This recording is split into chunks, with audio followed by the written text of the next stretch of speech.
سب سے بڑا اعزاز پچھلے بزرگوں نے یہ لکھا، اہل سنت ہونا۔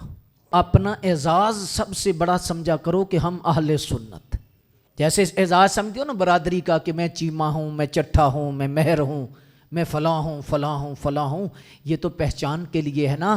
فخریہ جو ہماری دولت ہے اور جس پہ ہمیں فخر ہونا چاہیے، ہم مسلمان ہیں۔ تو مسلمان کی صحیح تشریح کیا ہے؟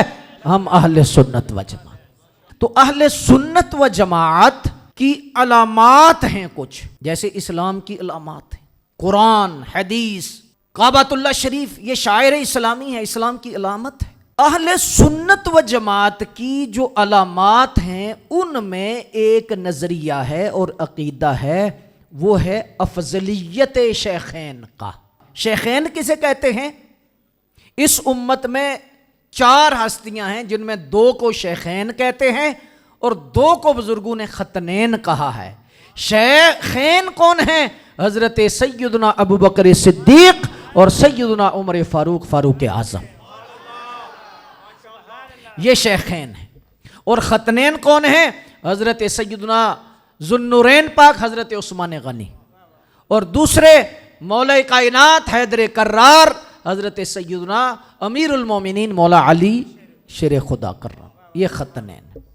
تو افضلیت شیخین کا عقیدہ یہ اجماعی بھی ہے اور یہ پوری امت کا عقیدہ بھی ہے، اور دوسرے نمبر پر یہ علامات اہل سنت میں سے علامت ہے کہ سو سنی ہوگا اس کی علامت یہ ہے کہ وہ افضلیت شیخین کو مانتا ہوگا۔ اب افضلیت شیخین، افضلیت کے حوالہ سے 2 باتیں آپ ذہن میں رکھیں کہ افضلیت کس طرح ثابت ہوتی ہے۔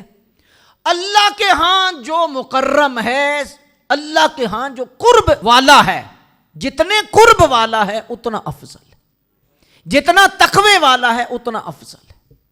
تو قرآن مجید میں ایک ہستی کو علی الاطلاق جو اتقا فرمایا گیا، جو سب سے زیادہ متقی ہیں، وہ حضرت ابو بکر صدیق رضی اللہ عنہ۔ وَسَيُجَنَّبُهَا الْأَتْقَى، یہ آیت مبارکہ ہے جس میں حضرت سیدنا ابو بکر صدیق رضی اللہ تعالیٰ کو اتقا کہا گیا کہ تمام امت میں جتنے متقی ہیں ان متقیوں میں جو اتقا ہے وہ حضرت ابو بکر صدیق۔